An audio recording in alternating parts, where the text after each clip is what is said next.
Très bien. Donc, nous en venons aux explications de vote des groupes sur la mission pour le Rassemblement national. Monsieur Jacobelli, Monsieur Tanguy. Écoutez, oui, nous sommes en effet défavorables parce qu'un certain nombre d'amendements qui ont été adoptés ne nous paraissent pas aller dans le bon sens. Et puis, d'une manière générale, ce budget, dès l'origine, avait quelques défauts de fabrique et ne respectait pas réellement la marche de progression qui était prévue dans la LPM pour différentes raisons. Donc, nous pensons que le compte n'y est pas. C'est défavorable. Très bien. Je vous donne le montant des crédits qui ont été adoptés dans le cadre des amendements adoptés. C'est un petit peu moins de 200 millions, 196. Pour Ensemble pour la République, Monsieur Amiel. Merci Madame la Présidente. Effectivement, il y a eu un certain nombre d'amendements avec lesquels on était en désaccord et on aura ce débat qui se poursuivra. Néanmoins, on veut quand même saluer l'effort très important qui est fait, 3,3 milliards d'augmentation dans la loi, dans le projet initial du gouvernement, en parfait respect des engagements pris par la loi de programmation militaire qui était elle-même historique, qui donne à nos armées les moyens dont elles ont besoin pour assurer notre autonomie stratégique, notre force de dissuasion, pour renforcer aussi les moyens à disposition des personnels de nos armées. Et pour cette raison, nous voterons favorablement ces crédits. Très bien. Pour la France insoumise, Monsieur Saint-Houl. Merci Madame la Présidente. Nous ne voterons pas cette mission parce qu'elle est entachée de 3 défauts majeurs. Le premier, c'est l'insincérité. Ça a été largement expliqué par mon collègue Lachaud en début de discussion. S'il est aussi frappé par une certaine insoutenabilité, ce sont des murs de reste à payer qui est en train de se lever. Et en 2027, il est très probable qu'en réalité, il soit quasiment devenu impossible de payer les crédits qui sont déjà ouverts cette année.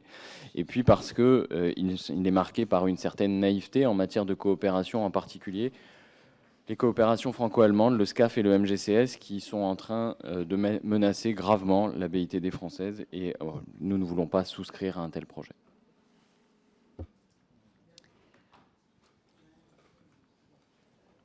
Pour le groupe socialiste et apparenté, Madame Diop.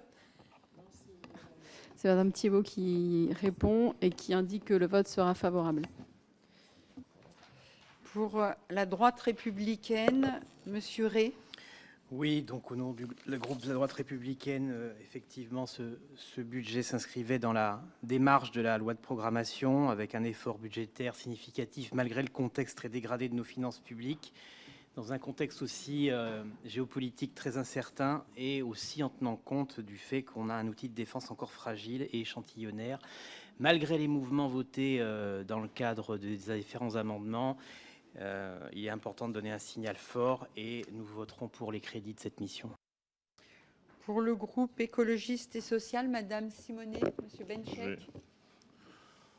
Oui, la première chose à dire sur ce budget, c'est qu'il est utile et adapte globalement notre armée au nouvel environnement stratégique, malgré quelques manquements qu'on n'aura pas pu faire modifier là, notamment par exemple dans le domaine maritime, où on voit que l'objectif de 15 frégates de premier rang est insuffisant au regard de la responsabilité qui est la nôtre, ayant la deuxième zone économique exclusive au monde, et notamment avec une responsabilité sur la protection de nos nombreux territoires dits d'outre-mer.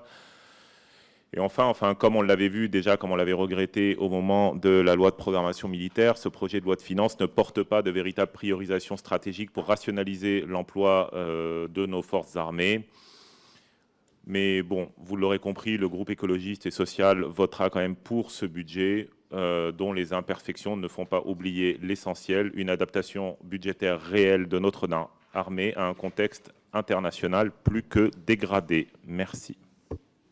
Merci. Pour le groupe Les Démocrates, M. Mattei. Oui. Merci Madame la Présidente. Donc, les moyens de la mission sont dotés de plus de 50 milliards, en hausse de 3%. 3,3% par rapport à la loi de finances 2024. Bon, cette augmentation s'inscrit dans la trajectoire liée à la loi de programmation militaire 2024-2030 que nous avions votée il y a un an. On peut considérer que nous restons quand même dans l'épure de ce qui est prévu initialement, donc nous voterons favorablement. Très bien. Donc, je n'ai personne pour les groupes Horizon Indépendant et Elliott. Pour le groupe Gauche démocrate et républicaine. Merci, Madame la Nicolas Présidente. Sansu.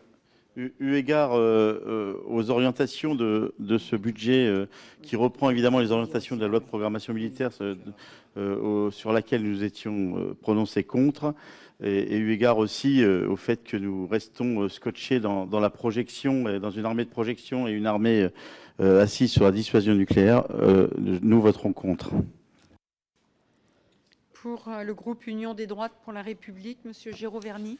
Mais je ne peux pas répondre, je suis conflicté sur le sujet, Madame la Présidente. Je ne vous ai pas entendu, pardon. D'accord, très bien. Je mets aux voix les crédits de la mission